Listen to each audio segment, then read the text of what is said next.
नमस्कार, सुप्रभात. कसे आहात सगळे? मजेत आहात ना? असायलाच पाहिजे. घरी राहा, सुरक्षित राहा, स्वच्छतेचे नियम पाळा व आपले आरोग्य सांभाळा. बृहन्मुंबई महानगरपालिका शिक्षण विभाग आयोजित शाळा बंद पण शिक्षण सुरू या अभिनव उपक्रमा अंतर्गत मी श्रीमती अनघा अरविंद निवाते, सहाय्यक शिक्षिका, सुभाषनगर एज्युकेशन सोसायटी संचालित सुधा मोहन वेर्णेकर प्राथमिक शाळा चेंबूर आपणा सर्वांचे मनापासून स्वागत करते. मुलांनो, आपली मातृभाषा मराठी आणि ज्याचे मातृभाषेवर प्रभुत्व चांगले असते ती व्यक्ती जगात स्वतःची ओळख निर्माण करू शकतो. पण त्यासाठी प्रथम आपल्याला भाषेचा खूप अभ्यास करावा लागतो. मग आपले बोलणे, आपले लिखाण हे कसे असायला हवे? तर शुद्ध असायला हवे.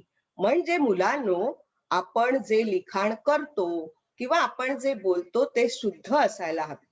म्हणजे त्याच्यामध्ये ऱ्हस्व, दीर्घ, जे उकार आहेत, वेलांट्या आहेत, त्यांचा लिखाणामध्ये योग्य तो वापर आपण केला पाहिजे. म्हणजे त्याच्यामध्ये अनेक चुका होत असतात आपल्याकडून नकळतपणे. कारण काही वेळेला काय होतं की आपण वाचतो खूप, पण या सगळ्यामध्ये काय होतं तर त्या अनेक चुका होतात.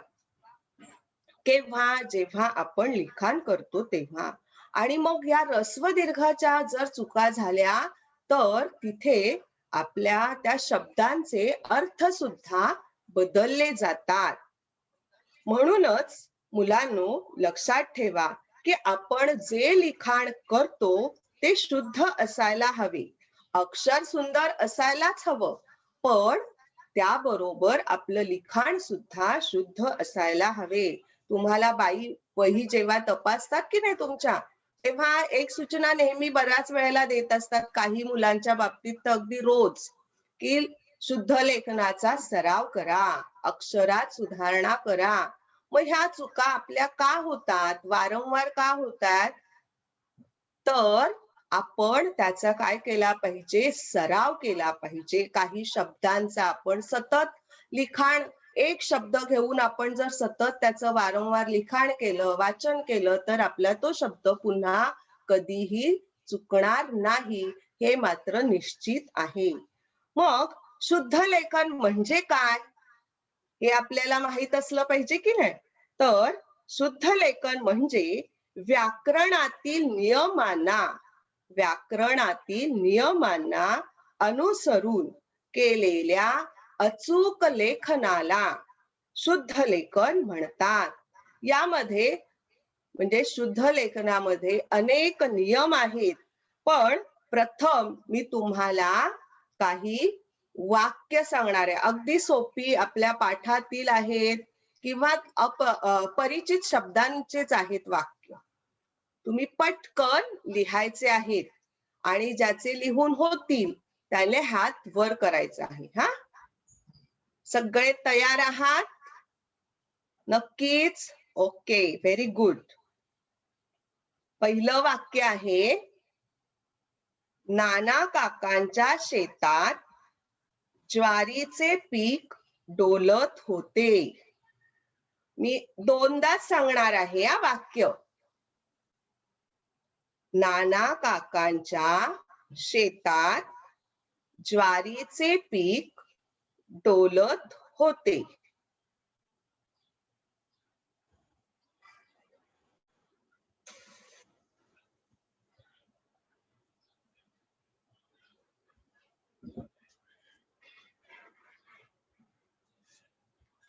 चला पुढचं वाक्य, गांधीजी चरख्यावर सूत काढायचे. गांधीजी चरख्यावर सूत काढायचे.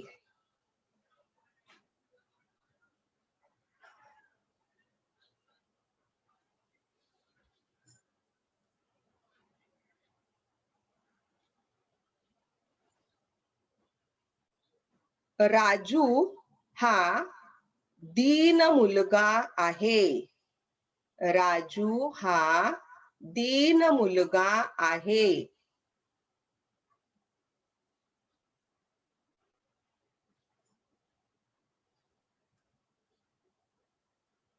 शेवटचं वाक्य, तहान लागल्यावर आपण पाणी पितो. तहान लागल्यावर आपण पाणी पितो.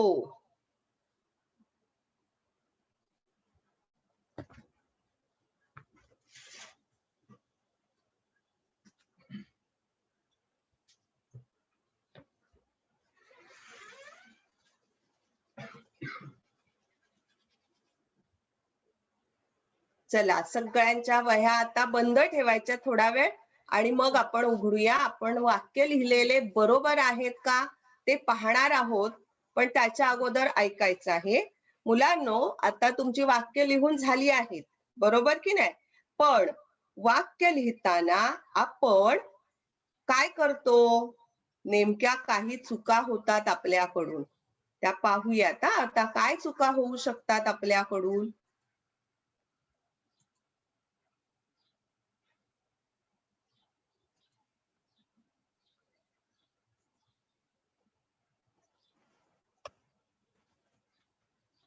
पहा, सगळ्यांना दिसत आहे ना स्क्रीनवर? पहा, मी असं लिहिलेलं आहे, नाना काकांच्या शेतात ज्वारीचे पीक डोलत होते. आता काही मुलांनी पीक हा शब्द लिहिताना अशा प्रकारचे लिहिलेलं आहे, म्हणजे याला प या अक्षराला जी वेलांटी दिली आहे ती वेलांटी ऱ्हस्व असणार आहे. नंतर गांधीजी चरख्यावर सूत काढायचे. सूत हा जो शब्द आहे त्यातलं स अक्षराला जो उकार दिलेला आहे तो सुद्धा ऱ्हस्व दिलेला आहे. आणि राजू हा दीन मुलगा आहे, त्याच्यामध्ये द ला पहिली वेलांटी म्हणजेच आपण त्याला ऱ्हस्व वेलांटी म्हणतो. तहान लागल्यावर आपण पाणी पितो. मग हे वाक्य मला ओम सांगणार आहे, मी हे वाक्य लिहिलेले माझे बरोबर आहेत का रे ओम?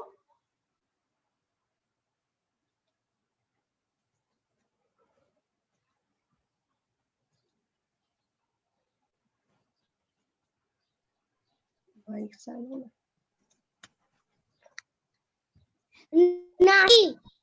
नाही. काय चुकलं असं तुला वाटतंय रे?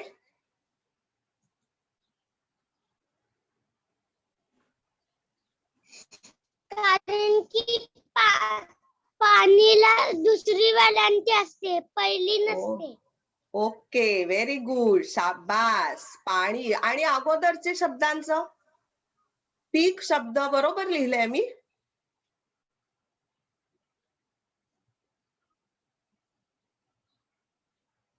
ओके, आपण पुढे जाऊया.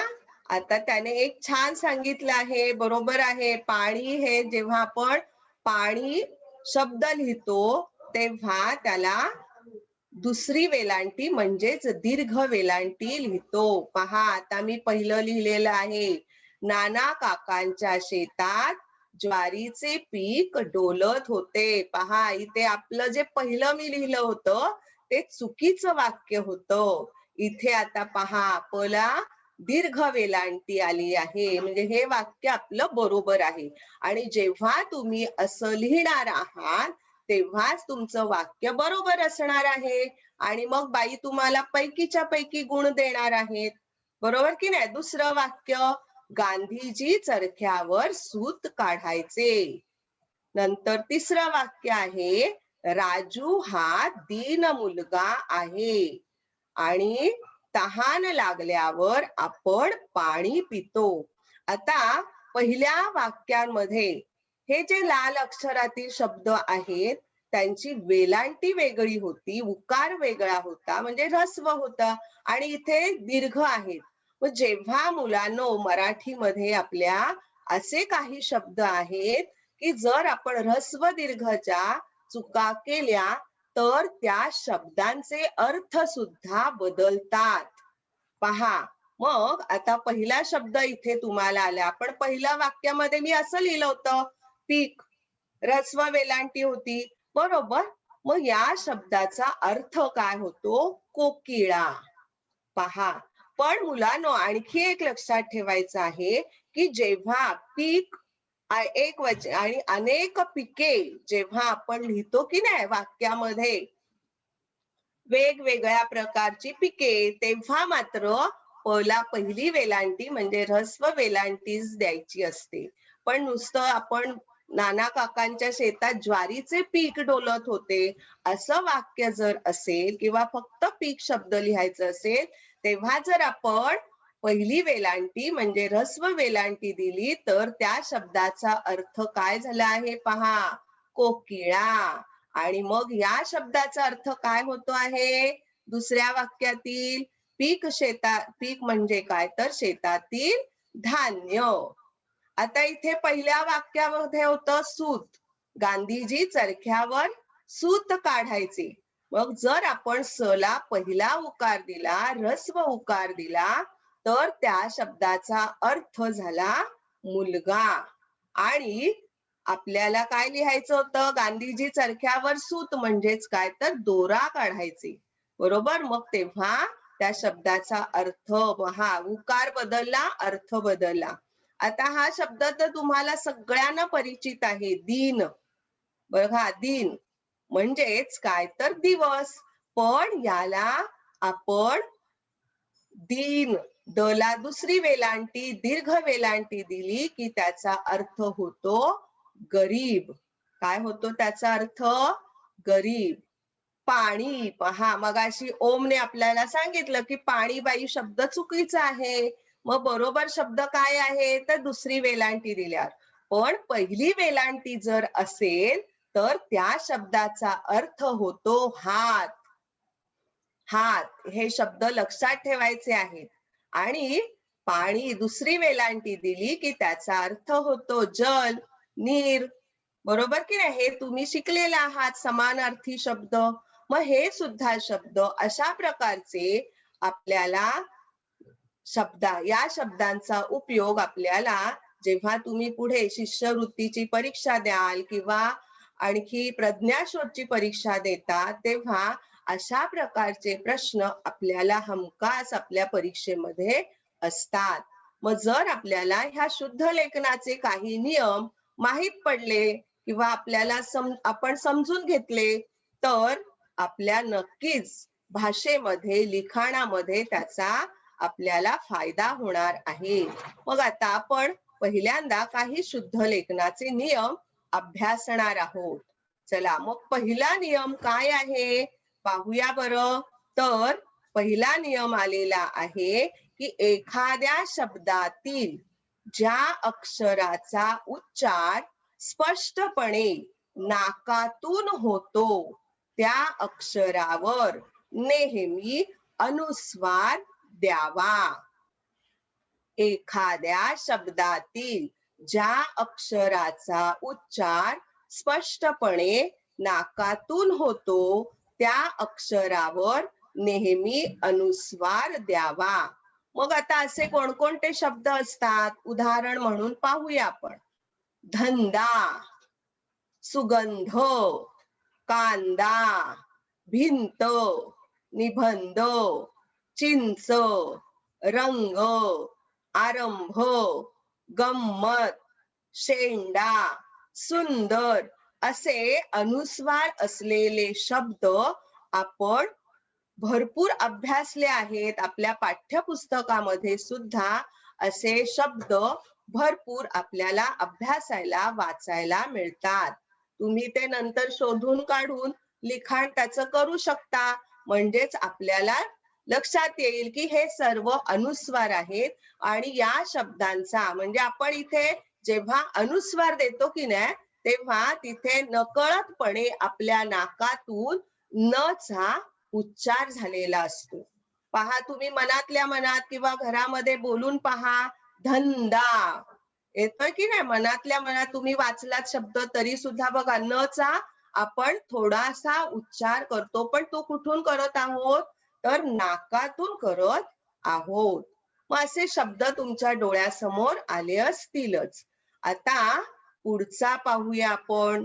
नियम काय आहे तर अनुस्वाराविषयीच आहे की एखादे नाम, नाम म्हणजे काय तर व्यक्तीचे किंवा वस्तूला जे नाव दिलेले असते त्याला नाम म्हणतात.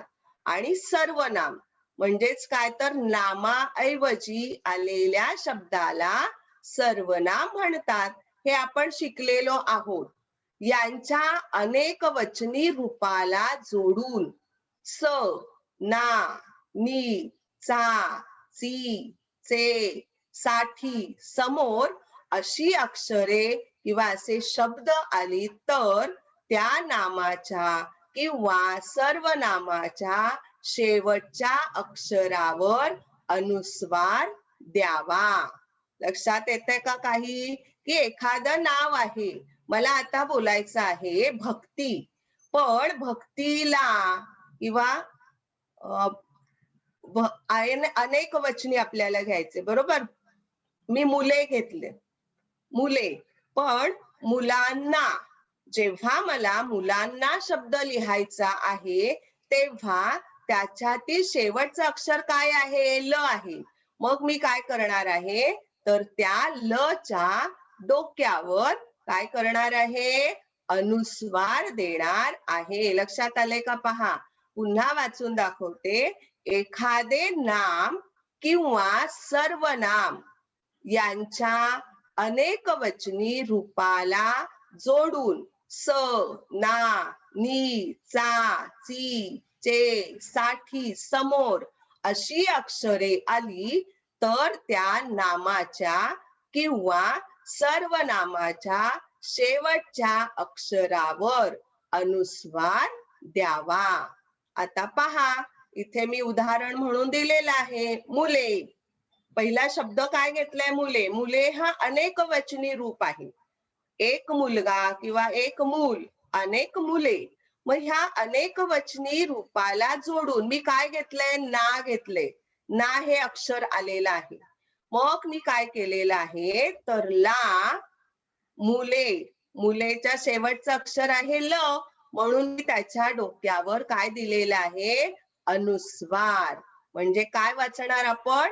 मुलांना. नंतर घोडे, एक घोडा, अनेक वचनी रूप घोडे, आणि मग काय होणार आहे? घोड्यांचे. चे हे अक्षर जोडून आलं त्याला. पुढचा शब्द घेतलेला आहे, ह्याला म्हणायचं सर्वनाम, म्हणजे नामाऐवजी आलं की नाही तो शब्द. आपण ते, तू, ते, त्या हे नामाऐवजी येणारे शब्द आहेत, त्यांना सर्वनाम म्हणतात. त्यांना त्याच्या डोक्यावर लिहिलेला आहे, पहा अनुस्वार दिलेला आहे. म्हणजे अनेक आहेत, त्या आणि त्यांना. घरे, घर, घरे, घरांसमोर अनेक घरे आहेत, बरोबर, आणि त्या अनेक घरांसमोर झाडे आहेत. हे वाक्य लिहायचं आहे. घरासमोर, माझ्या घरासमोर झाड आहे, मी असं लिहिलं. पण मला जर लिहायचं आहे माझ्या घरा किंवा आमच्या घरांसमोर झाडे आहेत. आमच्या, आमच्या म्हणजे आम्ही सगळे जण मिळून, आपण सगळे जण मिळून घेतलं तर काय होणार आहे? आपल्या सगळ्यांची घरे, बरोबर, आणि या सगळ्यांच्या घरांसमोर झाडे आहेत. चित्रे, चित्रांसाठी, ज्या, ज्यांचा. लक्षात येतंय? म्हणजे मुले, घोडे, घर, चित्रे हे नाम आहेत, तर त्या, ज्या हे काय आहेत? सर्वनाम आहेत. मग तुम्ही म्हणाल एवढेच आहेत का? नाही, आपण भरपूर शब्द संपत्ती आपल्याकडे साठवून ठेवलेली आहे, बरोबर की नाही?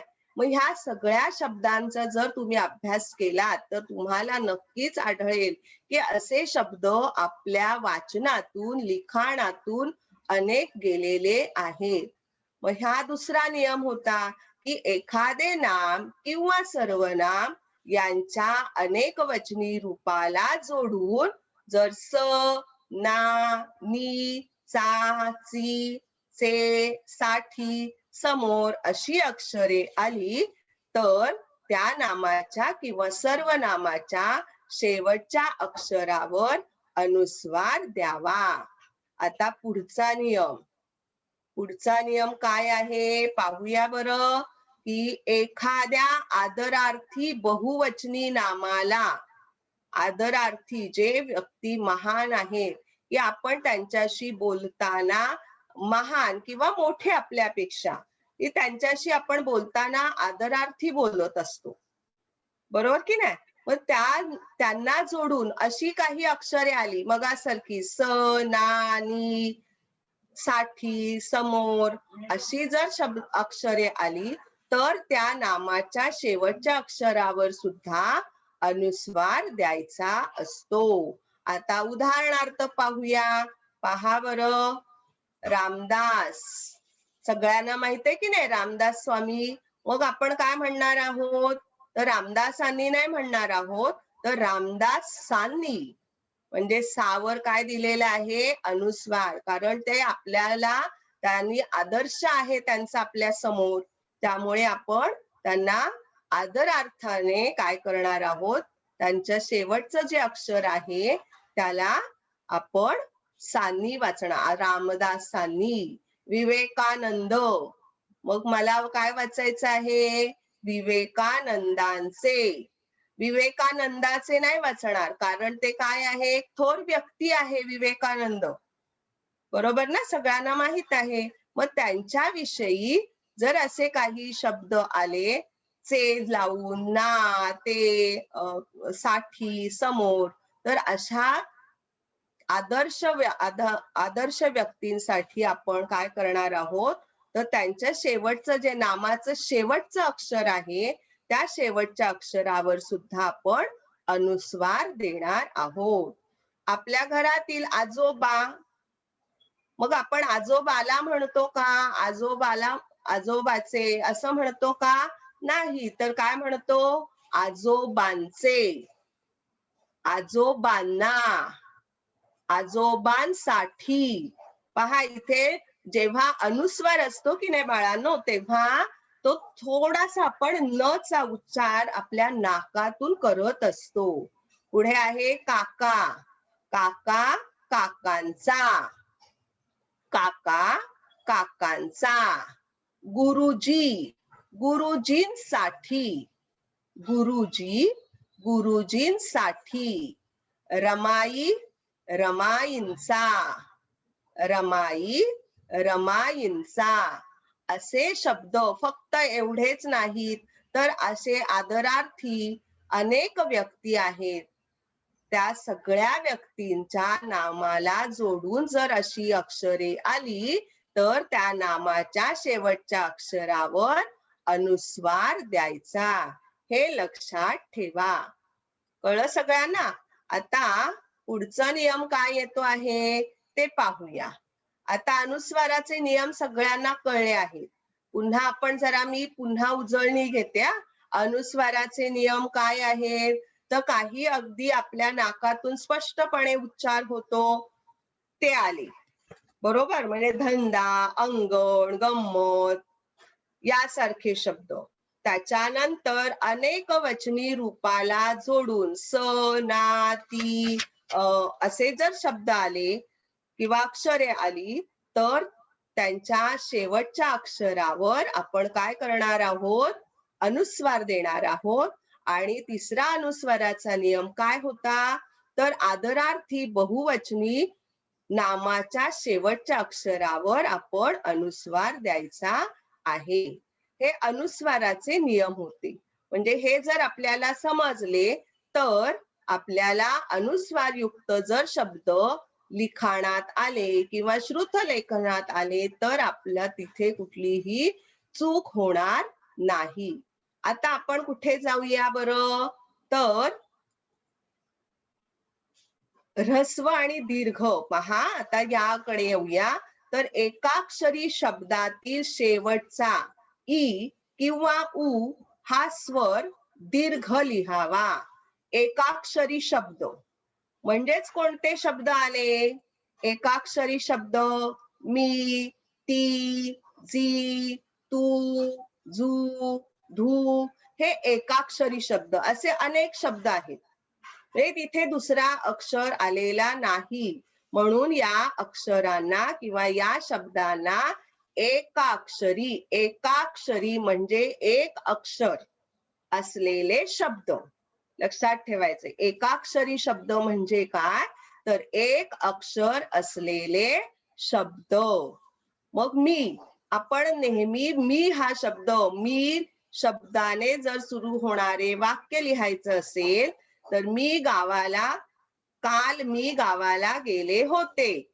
मग मी हे वाक्यामध्ये कुठेही येऊ दे, तेव्हा आपण काय करणार आहोत, तर त्याचं जो इकार आहे तो दीर्घच लिहायचा आहे. ती, जी, तू, जू, धू यासारखे अनेक अक्षर आहेत की अनेक शब्द आहेत ते एकाक्षरी आहेत. ते लिहिताना नेहमी त्याचा उकार किंवा वेलांटी कशी लिहायची आहे, दीर्घ. दीर्घ म्हणजे कोणती, सोप्या भाषेत तुमच्या दुसरी वेलांटी किंवा दुसरा उकार. हे लक्षात ठेवा. पुढचं आहे, सामान्यपणे कोणत्याही शब्दातील शेवटचा ई किंवा उ हा स्वर दीर्घ लिहावा. सामान्यपणे कोणत्याही शब्दातील शेवटचा ई म्हणजे वेलांटी असेल किंवा उकार असेल एखाद्या शब्दामध्ये, तर तो काय करायचा आहे, दीर्घ लिहायचा आहे. मग असे कोणते शब्द असू शकतात, पहा बरं. विद्यार्थी, कवी, गुरु, पशु, ऋषी हे शब्द पहा, उदाहरणादाखल घेतलेले आहेत. असे अनेक शब्द आहेत की ज्याच्या शेवटी वेलांटी आहे. उदाहरणार्थ आणखी शब्द सांगायचे, गुराखी आहे की नाही. आणखी कोणते शब्द, भरपूर शब्द आहेत आपल्याकडे. गुरुजी आहेत, नंतर किंकाळी आहे, परिस्थिती. जेव्हा हे असे शब्द आपण लिहिणार आहोत, शेवटी वेलांटी आहे किंवा उकार आहे, तेव्हा त्या शेवटच्या अक्षराला जर वेलांटी असेल, उकार असेल, तर तो दीर्घ लिहायचा म्हणजेच दुसरा लिहायचा. हे लक्षात ठेवा. पुढे काय दिलंय, पण जर हे शब्द जोड शब्दात सुरुवातीला आले तर त्यांच्यातील शेवटचा ई किंवा उ हा स्वर ऱ्हस्व लिहायचे. म्हणजेच काय, तर आता समजा हा विद्यार्थी हा शब्द मला घेऊन आणखी वेगळा शब्द लिहायचा आहे की विद्यार्थ्यांसाठी किंवा विद्यार्थी भांडार हा शब्द जर मला लिहायचा आहे, तर मी काय करणार आहे, पहा. तर ही जी वेलांटी आपण इथे काय लिहिलंय, फक्त विद्यार्थी शब्द लिहिताना मी त्याची थी हे काय लिहिले, दीर्घ लिहिले. पण जो जोड शब्दामध्ये पहिला आला आहे, विद्यार्थी भांडार हा जोड शब्द आहे आणि हा जोड शब्दामध्ये विद्यार्थी हा शब्द पहिला आला आहे, म्हणून मी थी व काय केलेली आहे, ऱ्हस्व लिहिलेली आहे. म्हणजे ती वेलांटी पहिली दिली आहे. हे लक्षात ठेवायचंय. पहा किती सोपं वाटतंय आपल्याला, पण थोडंसं अवघड पण आहे. नंतर कवी शब्द घेतला. फक्त कवी जेव्हा आपण लिहितो आहोत तेव्हा त्याची वेलांटी दीर्घ लिहायची आहे. पण कवीला असं जरी लिहायचं असेल ना, तेव्हा सुद्धा आपल्याला वेलांटी ऱ्हस्व लिहावी लागते. कवी चरित्र, इथे जोड शब्द आहे कवी चरित्र. मग काय केलेलं आहे, वीला जी वला पहिली वेलांटी दिली आहे ती पहिली म्हणजेच काय, ऱ्हस्व दिलेली आहे. इथे गुरु, फक्त गुरु शब्द लिहिला आपण तेव्हा शेवटचं अक्षर जे र आहे त्याचा उकार दीर्घ लिहिलेला आहे. पण गुरुकृपा हा जेव्हा शब्द लिहायचा आहे आपल्याला, तेव्हा आपण र ला उकार ऱ्हस्व देणार आहोत, कारण गुरुकृपा हा जोड शब्द आहे आणि त्याच्यामध्ये गुरु हा पहिला आलेला आहे. पशु पक्षी, इथे पशु फक्त लिहिला तेव्हा श ला दीर्घ उकार. पशु पक्षी हा जोड शब्द लिहिताना आपण काय केलेलं आहे? शला ऱ्हस्व उकार दिलेला आहे, कारण या जोड शब्दामध्ये पशु हा पहिला शब्द आला आहे. नंतर आहे ऋषी कुमार. काहींचं नाव असतं की नाही, मग खूप गोंधळ घालतात, कसं लिहायचं. मग काही जण दीर्घ वेलांटीच लिहितात, मग ते चूक असतं. कारण आणि मग काय होतं, ते कायम तसंच राहतं तुमचं. कारण तिथूनच जर तुमच्या दाखल्यावर असेल, जन्म दाखल्यावर जर ऋषी कुमारला जर ला दुसरी वेलांटी म्हणजे दीर्घ वेलांटी असेल ना, तर ती तशीच राहते. पण जर शुद्ध लेखनाचा नियम जर तिथे पाहिला, तर ते नाव आपलं चुकीचं होऊ शकतं. म्हणून नेहमी लक्षात ठेवायचं आहे की आपण जे लिखाण करतो ते लिखाण या शुद्ध लेखनाच्या नियमानुसारच व्हायला पाहिजे.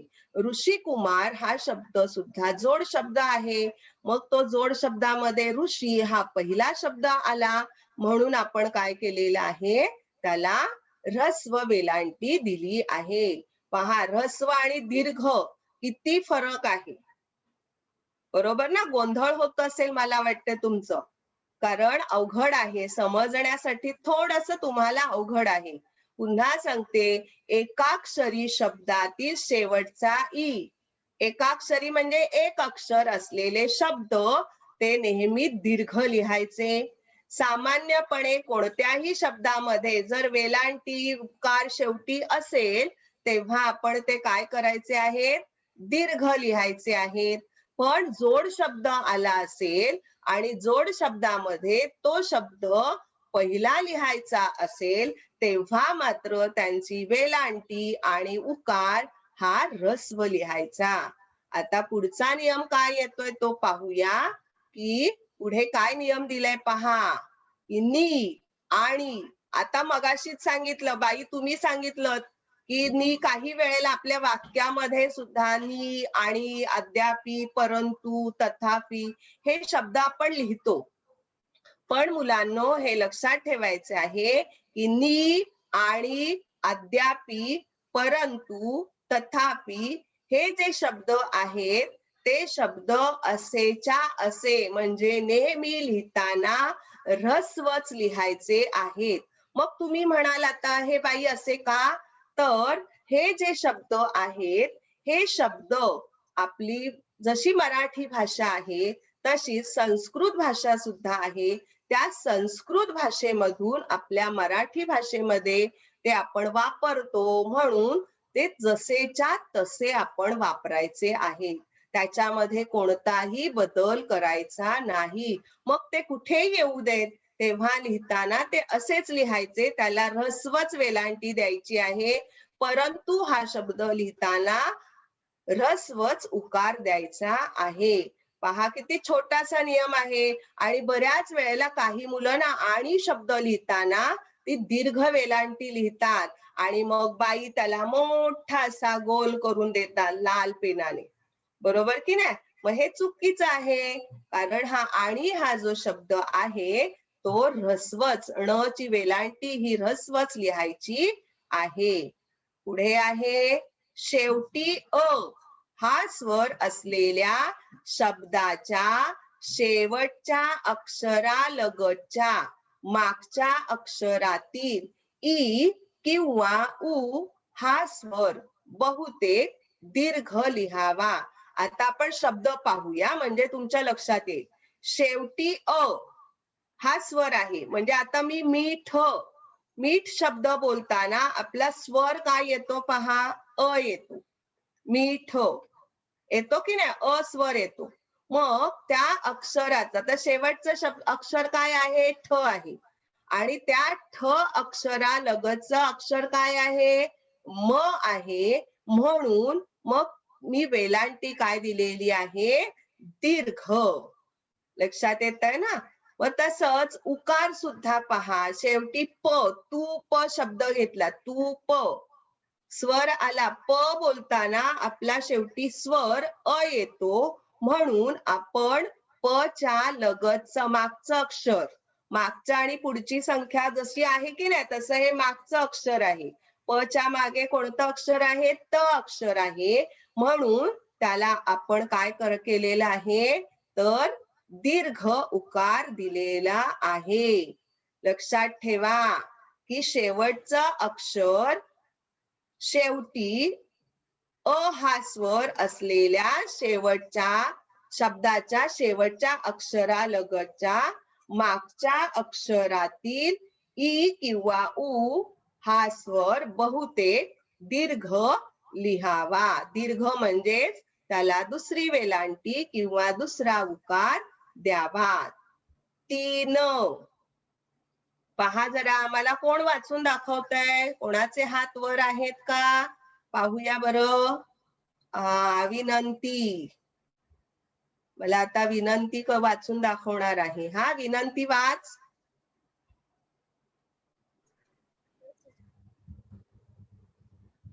विनंती हे शब्द वाच बाळा. हा तीर, बहीण, गुळ, बुरुज, तीन. हा मग आता तू हे शब्द जेव्हा वाचलेस ना तेव्हा तुला त्या शेवटच्या अक्षरामध्ये कोणता स्वर आढळला किंवा काय वाटलं तुला की आपल्याकडून हा न कळतपणे हा स्वर बोलला जातोय? भक्ती सांगते तू.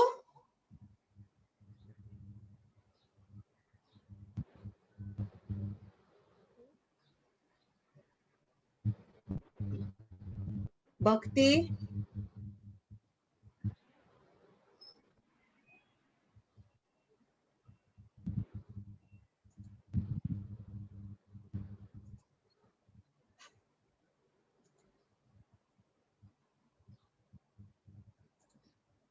भक्ती बोल.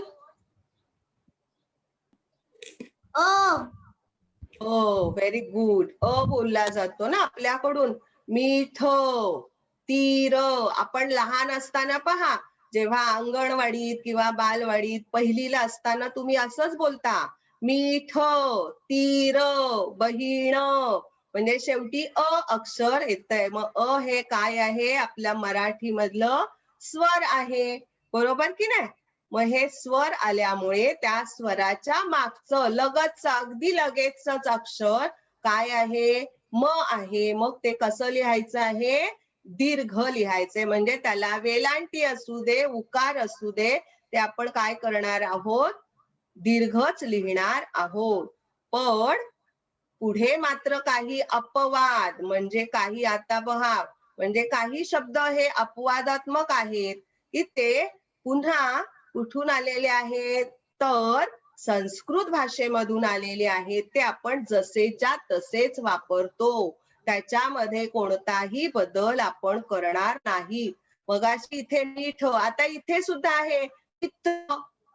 चित्र बोलताना शेवटी आपल्याला हे स्वर जाणवतं पण ते हा जो चित्र शब्द आहे तो चित्र शब्द संस्कृत भाषेतून आल्यामुळे आपण त्याच्या लगतच जे अक्षर आहे च त्याला वेलांटी आपण काय करणार आहोत?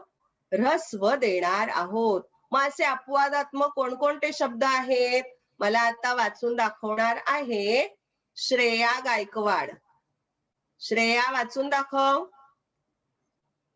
अपवादात्मक शब्द कोणते आहेत? वाच. अपवाद आहेत ना, अपवाद लिहिलेले कोणते शब्द आहेत?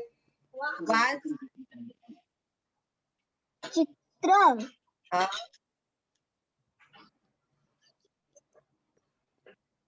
पुरुष,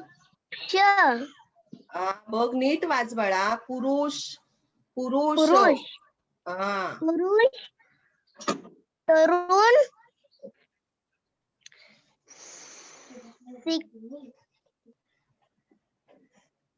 रसिक, प्रिय, सुख. Okay very good. हा म्हणजे आपल्याला वाचायला सुद्धा यायला पाहिजे की नाही? अपवाद म्हणजे हे जर शब्द आपल्या लिखाणात कुठे आले तर हे काय करायचे आपण? ऱ्हस्व वेलांटी असलेले म्हणजे चित्र, रसिक, प्रिय हे जर शब्द आले आपल्या लिखाणात तर आपण काय करणार आहोत? त्याची वेलांटी ऱ्हस्व देणार आहोत. पुरुष, तरुण, सुख असे शब्द जर हे शब्द जर आले आपल्या लिखाणात तर आपण काय करणार आहोत, त्याचा उकार ऱ्हस्वच लिहिणार आहोत. हे लक्षात ठेवायचे आहेत. काही हे महत्वाचे शब्द आहेत, ते आपण जसेच्या तसेच वापरणार आहोत. आता पुढचा नियम काय आलेला आहे पाहूया. शब्दातील शेवटचे अक्षर, शब्दातील माईक बंद करायचंय श्रेया. शब्दातील शेवटचे अक्षर आकारांत किंवा दीर्घ असेल तर त्या लगतचे मागचे अक्षर बहुतेक ऱ्हस्व लिहावे. मग आता म्हणजे काय, तर आकारांत, आकारांत म्हणजे काय, तर शेवटचं जे शब्द दिलेला असेल आणि त्या शब्दातील शेवटचं अक्षर आ असेल, आ स्वर असेल. मगाशी आपण अस्वर पाहिला की नाही, मग तसं आता इथे काय आहे आ. आता पहा दिवा, आ आपण बोलतोय, आ स्वर आपल्याकडून बोलला जातोय. किंवा किती, ही दीर्घ वेलांटी आहे. त ची शेवटचं अक्षर काय आहे, किती या शब्दामध्ये त आहे आणि त्याला दीर्घ वेलांटी आहे.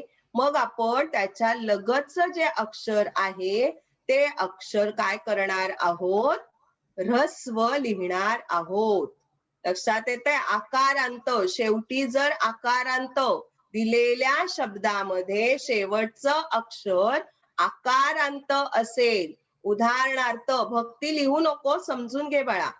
आकारांत असेल तर काय करायचं आहे, त्या शब्दामध्ये आलेली वेलांटी ही ऱ्हस्व लिहायची आहे. त्याचप्रमाणे जर दिलेल्या शब्दामध्ये शेवटचं अक्षर हे दीर्घ उकार किंवा दीर्घ वेलांटी असेल तर काय करायचं आहे, त्याच्या लगतचं मागचं अक्षर ऱ्हस्व लिहायचं आहे. इथे पहा शब्द दिलेले आहेत. कोण वाचून दाखवेल मला समृद्धी वाचून दाखवणार आहे. समृद्धी वाचून दाखव.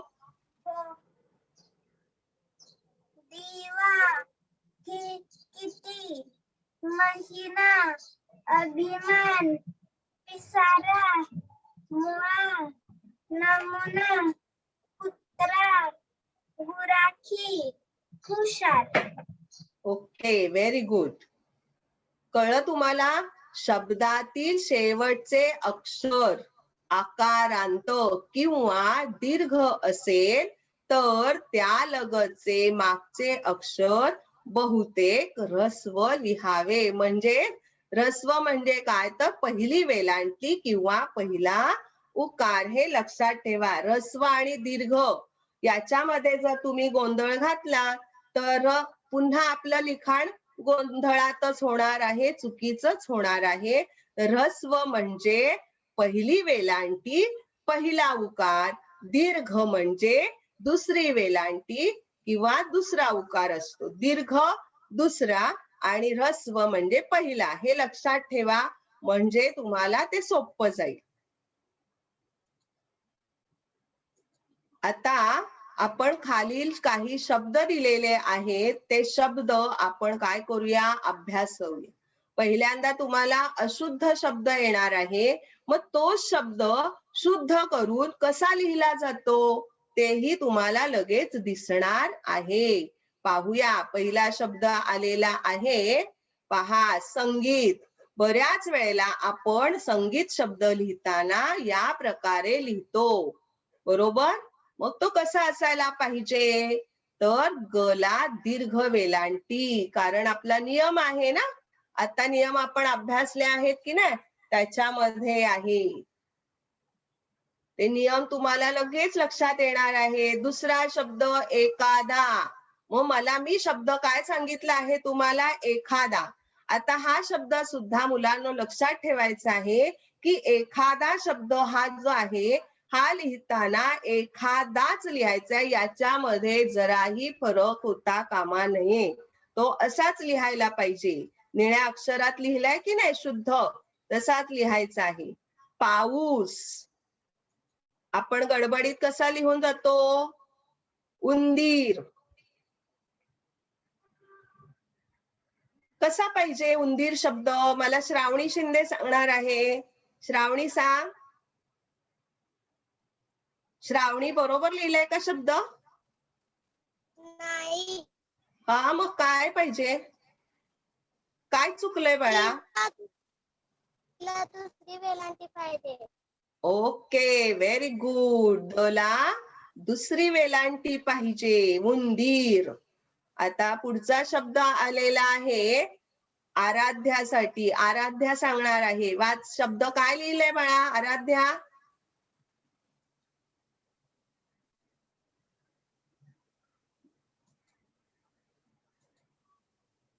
आराध्या वाच. हा नाही. काय आहे शब्द? दूध. दूध. मग बरोबर लिहिलाय का? हो. हो.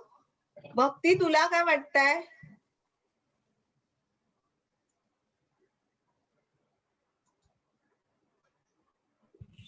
चुकीचा आहे. मग कसा पाहिजे? दूध जो असतो तो दीर्घ पाहिजे. दीर्घ पाहिजे. आपण आत्ताच नियम पाहिला की नाही, की जर शब्दातील शेवटच्या अक्षरामध्ये स्वर अ असेल तर त्याच्या लगतच अक्षर हे कसं पाहिजे? दीर्घ पाहिजे. म्हणून दूध हा शब्द लिहिताना नेहमी असाच लिहायचा आहे, फक्त दूध लिहिताना. पुढे किल्ला. पहा, किल्ला शब्द बरोबर आहे का? मला कोण सांगणार आहे आता? श्रेयस सरगर.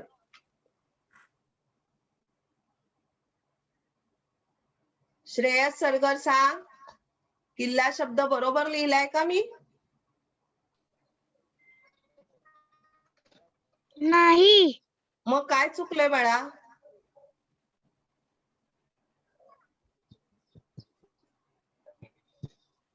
पहिली वेलांटी. कला काय पाहिजे? पहिली वेलांटी पाहिजे. आपण आत्ताच नियम पाहिला होता की आ असेल, स्वर जर आ असेल शेवटच्या अक्षरात, दिलेल्या शब्दातील शेवटचं अक्षर आकारांत असेल तर त्याच्या लगतच अक्षर हे काय पाहिजे? ऱ्हस्व पाहिजे. ओके. आता पुढचा शब्द हुशार. हुशार आहे. मला अन्वित सांगणार आहे. अन्वित सांग. बरोबर लिहिलाय का शब्द? पहिला उकार. ओके, पहिला उकार. हुशार. हो ना, पण मला वाटतं तू हुशार नाही, तुझी मम्मी हुशार, कारण मम्मीने उत्तर दिलं. हो की नाही? पुढे आता सिद्धी सांगणार आहे. सिद्धीसाठी पुढचा शब्द येतोय, वाचणार आहे. सिद्धी वाच.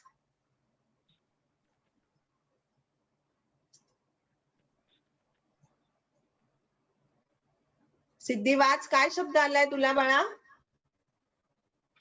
कोणाचा. कोणाचा. बरोबर आहे. कोणाचा नाही बाई. नाही. मग काय चुकले तिथे? नळाचा नाही पाहिजे. मग काय पाहिजे तिथे?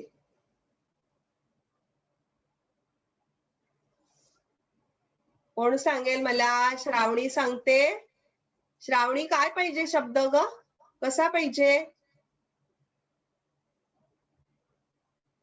कोणाचा. कोणाचा. न बाणाचा पाहिजे. पण पाहिलं मुलांनो की अशा चुका तुमच्या सहज न कळतपणे आपल्या या लिखाणामध्ये होत असतात.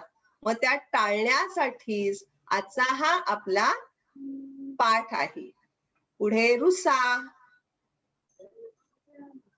रुसा. आताच आपण शुद्ध लेखनाचा नियम पाहिला की दिलेल्या शब्दातील शेवटचं अक्षर आकारांत असेल तर त्याच्या लगतचं अक्षर हे कसं पाहिजे? ऱ्हस्व पाहिजे. मग हा रुसा शब्द बरोबर आहे का आराध्या? आराध्या सांग. आराध्या. नाही. मग काय पाहिजे? रला. रला पहिला उकार पाहिजे. पहिला उकार पाहिजे. अरे वा, तू सांगितल्या बरोबर आला पण पहिला उकार. आता पुढचा शब्द आपण पाहूया कोणासाठी आलेला आहे. विराज. विराज मशाळ. पाहू बरं काय आलाय शब्द. विराज वाच शब्द. पक्षी. पक्षी बरोबर आहे. नाही टीचर. मग काय पाहिजे. दुसरी वेलांटी.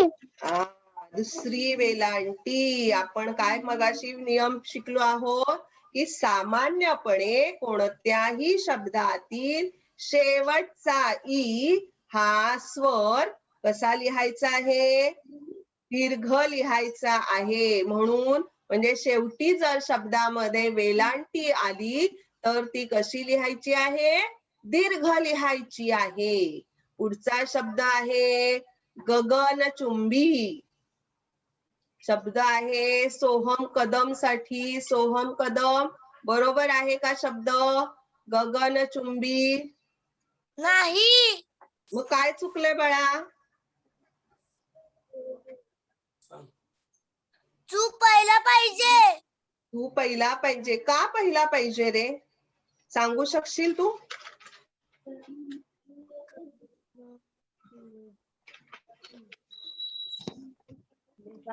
आताच मी नियम सांगितला की नाही. जर शब्दामध्ये शेवटचं अक्षर जर दीर्घ असेल तर त्याच्या लगतचं अक्षर हे ऱ्हस्व असायला हवं. म्हणून गगनचुंबी हा शब्द लिहिताना चला पहिला उकार म्हणजेच ऱ्हस्व उकार आणि बला दीर्घ वेलांटी असाच लिहायचा आहे. पुढे सुका. सुका मला आता कोण सांगणार आहे बरं. अनिरुद्ध दळवी. अनिरुद्ध. सुका बरोबर आहे का शब्द.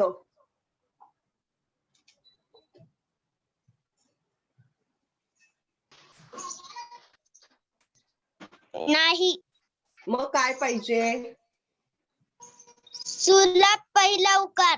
पहिला उकार. Very good. पुढचा शब्द आहे आता कोणासाठी आहे. विनंती गवस. विनंती गवस बरोबर लिहिलाय का शब्द बाळा.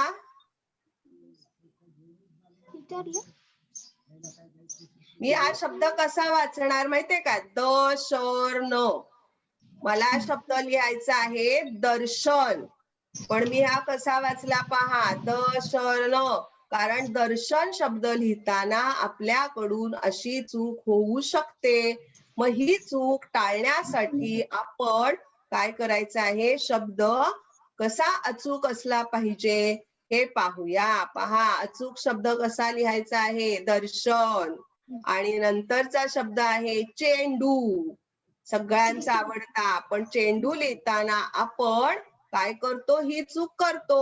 म्हणजे ड ला ऱ्हस्व उकार देतो आणि त्यामुळे आपलं शब्द तो चुकतो. आणि मग बरोबर शब्द काय पाहिजे.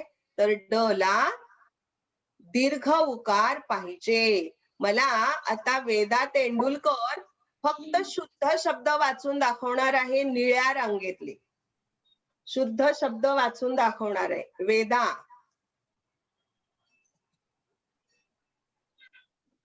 संगीत एखादा उंदीर दूध किल्ला हुशार कोणाचा हुशार पक्षी गगनचुंबी सुका दर्शन चेंडू.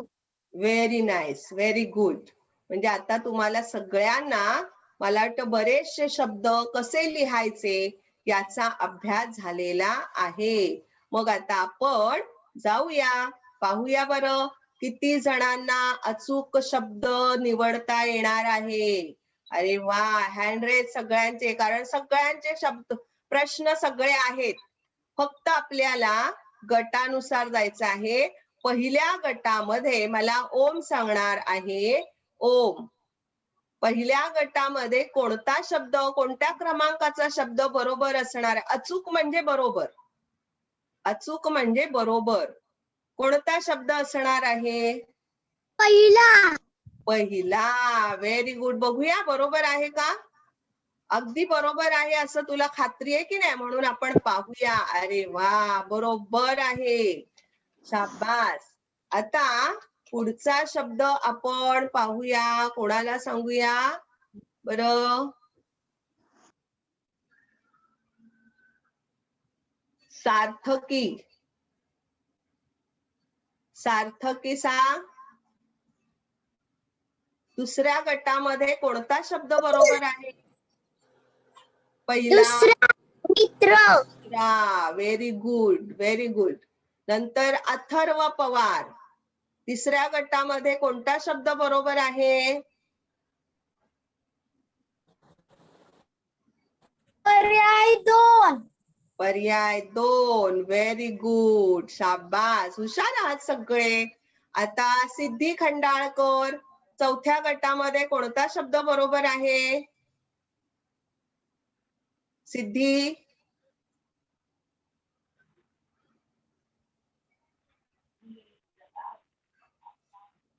सिद्धी सांग. ओके. विघ्नेश सांग. विघ्नेश.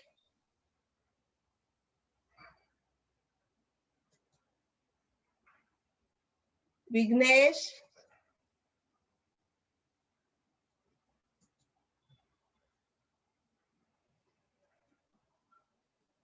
अथर्व सांग. अथर्व.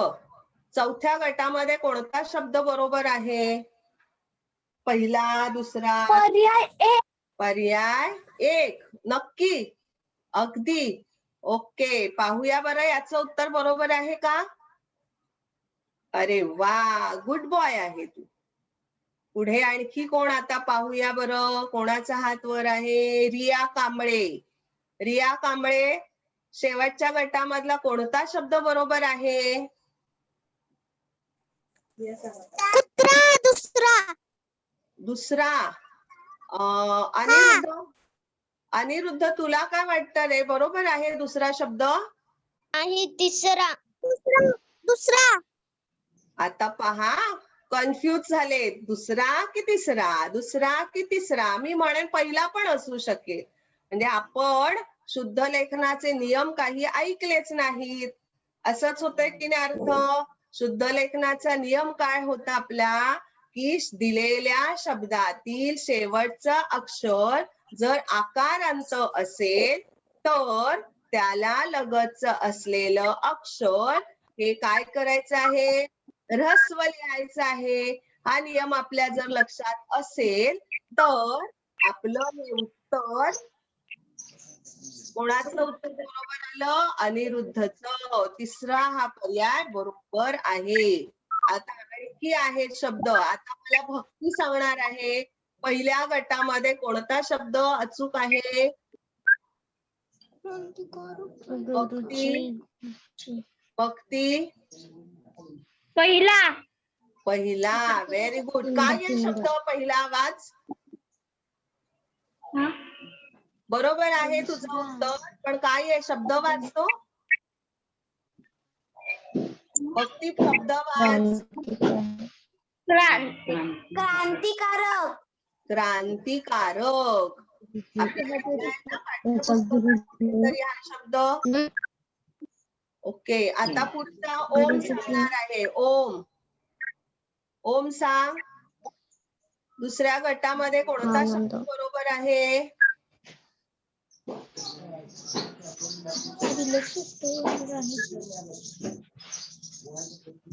पहिला. पहिला. आणखी कोणाला काय वाटतंय रे? वेदा, बरोबर आहे याचं उत्तर? वेदा. 3 नंबर. गुरुजी. श्रावणी. श्रावणी. कोणता शब्द येणार आहे? गुरुजी. पर्याय क्रमांक 3. Very good. कोणाचं माईक चालू आहे रे? हा पुढे पुढच्या गटामध्ये कोणता शब्द बरोबर आहे सिद्धी? सिद्धी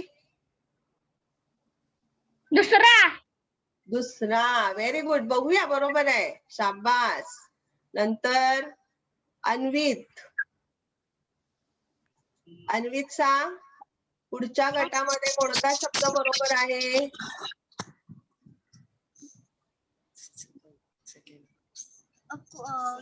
दुसरा कोंबडा.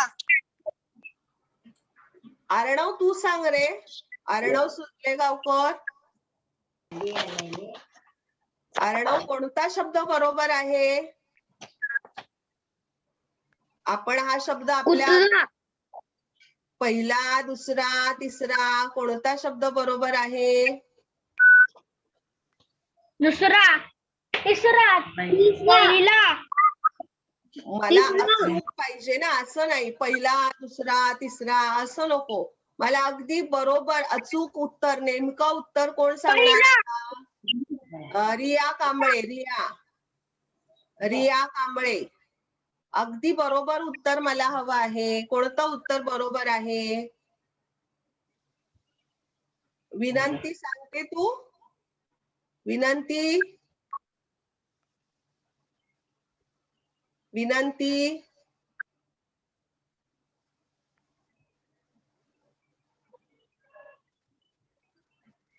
श्रेयस सरगर कोणता शब्द बरोबर येणार आहे? पहिला. Very good. पहा म्हणजे आपल्याला हा शब्द अगदी लहानपणापासून आपल्या वाचनात लेखनात गेलेला आहे, पण अजूनही आपण कन्फ्यूज. बरोबर ना? नेमका कोणता शब्द पहिला, दुसरा की तिसरा असा गोंधळ करून घ्यायचा नाही. आणि मला शेवटचं उत्तर देणार आहे पुन्हा भक्ती गोरे. भक्ती सांग शेवटच्या गटातला कोणता शब्द बरोबर आहे?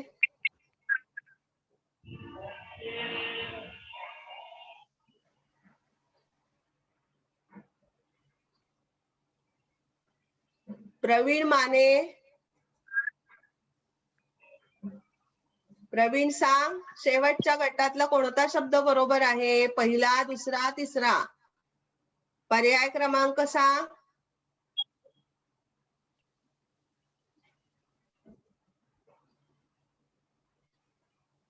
अक्षता कोळी सांग. पहिला. Very good. बरोबर. शाबास. नक्कीच सगळ्यांना समजलेला आहे. आता हा आपला स्वाध्याय आहे. काय करायचं आहे? खालील शब्द शुद्ध करून लिहा. भरपूर शब्द आहेत. तुम्ही स्क्रीनशॉट काढून घ्या आणि वहीमध्ये हा शब्द लिहायचाच आहे, पण पुढे आपण शुद्ध करून तो शब्द कसा शुद्ध आहे ते सुद्धा लिहायचं आहे. सगळ्यांनी स्क्रीनशॉट काढून घ्यायचे आहे.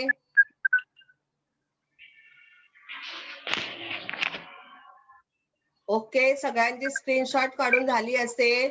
आणि पुन्हा जर आपल्याला शुद्ध लेखनाचे नियम काय आहेत हे अभ्यासायचं असेल तर पुन्हा आपण कुठे जायचं आहे?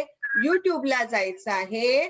BMC EDU मराठी 3 हे टाईप केल्यानंतर मग तिथे आपला हा व्हिडिओ येणार आहे. मग तो व्हिडिओ पुन्हा पाहायचा आहे. मग आपल्याला पुन्हा आणखी चांगल्या पद्धतीने शुद्ध लेखनाचे नियम समजणार आहेत. आणि मग काय करायचं आहे? लाईक करायचं आहे, मित्रमैत्रिणींना शेअर करायचं आहे. आणि अजूनही कोणी सबस्क्राईब केलेलं नसेल तर सबस्क्राईब करायचं आहे. सगळ्यांना धन्यवाद.